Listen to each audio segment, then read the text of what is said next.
All right, so what do we have going on in this scene, kids? The temple being built. Yes, they're rebuilding the temple in Jerusalem after they returned from exile. Now, when the enemies of Judah and Benjamin heard that the exiles were building a temple for the Lord, the God of Israel, they came to Zerubbabel and Joshua and the heads of the families and said, "Let us help you build, because like you, we seek your God and have been sacrificing to him since the time of Esarhaddon, king of Assyria, who brought us here." Now, who are these people? They're enemies. Enemies. They later became the Samaritans in the New Testament.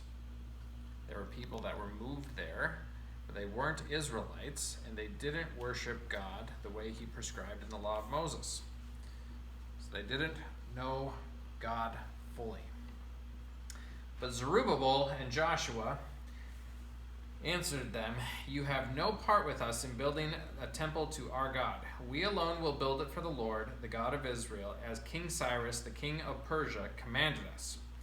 So then the peoples around them set out to discourage the people of Judah and make them afraid to go on building. They bribed officials to work against them and frustrate their plans during the entire reign of Cyrus, king of Persia, and down to the reign of Darius, king of Persia. At the beginning of the reign of Xerxes, they lodged an accusation against the people of Judah in Jerusalem.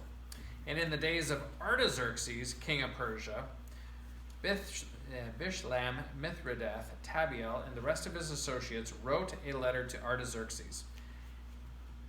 It said, "Rehum, the commanding officer, and Shimshai, the secretary, writing a letter against Jerusalem to Artaxerxes.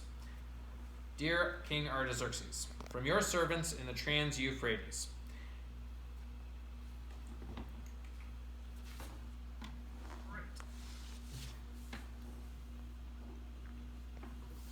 So who are these guys?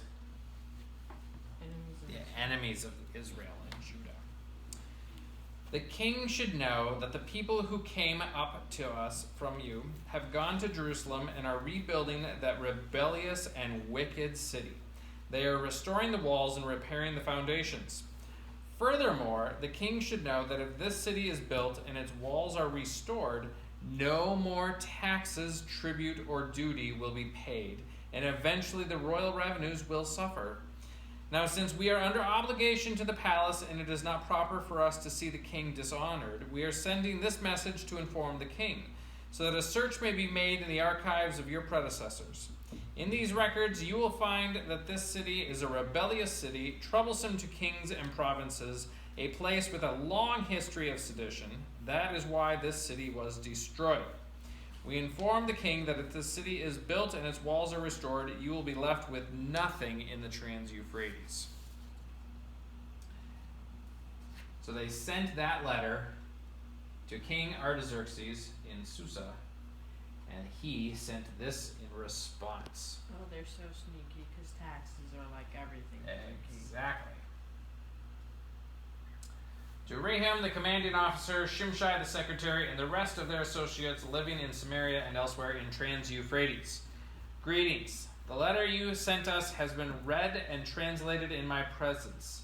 I issued an order and a search was made, and it was found that this city has a long history of revolt against kings and has been a place of rebellion and sedition. Jerusalem has had powerful kings ruling over the whole of Trans-Euphrates, and taxes, tribute, and duty were paid to them. Now issue an order to these men to stop work so that this city will not be rebuilt until I so order. Be careful not to neglect this matter. Why let this threat grow to the detriment of the royal interests? And as soon as the copy of the letter of King Artaxerxes was read to Rehum and Shimshai, the secretary, and their associates, they immediately went to the Jews in Jerusalem.